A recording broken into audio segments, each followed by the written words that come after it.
Housefull 5 theatres में लग चुकी है, लेकिन दो अलग अलग एंडिंग्स के साथ। अगर आप टिकट बुक करने चाहो तो आपको दो ऑप्शन मिलेंगे, हाउसफुल 5A और हाउसफुल 5B।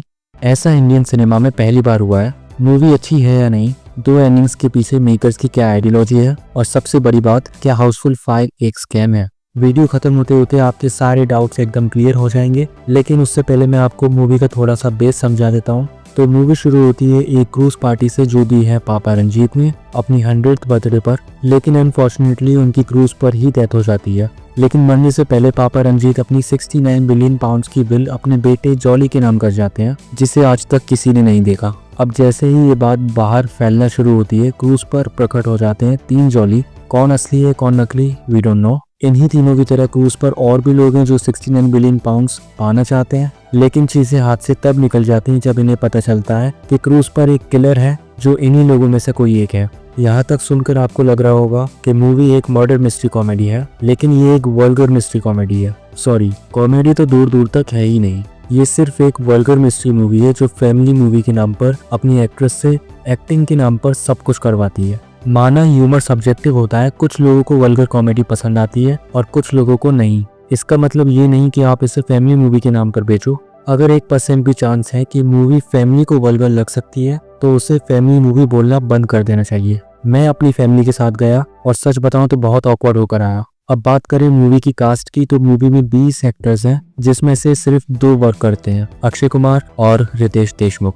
बाकी एक्टर्स को इन्होंने अन प्रदर्शन करने के लिए कास्ट किया है और अच्छे एक्टर्स को उनका टैलेंट वेस्ट करने के लिए।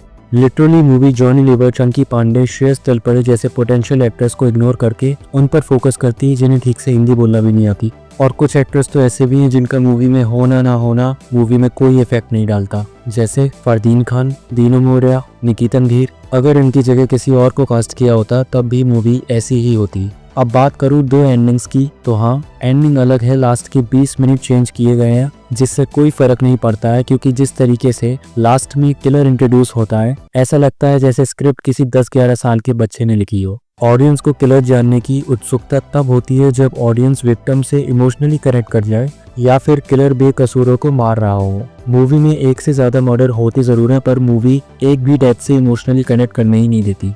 ऊपर से किसी कैरेक्टर की डेथ के बाद अपनी घटिया कॉमेडी शुरू कर देती है, जैसे कुछ हुआ ही ना हो। In short, brain rot movie है। अपना दिमाग घर पर छोड़कर जाना अगर जाना है तो।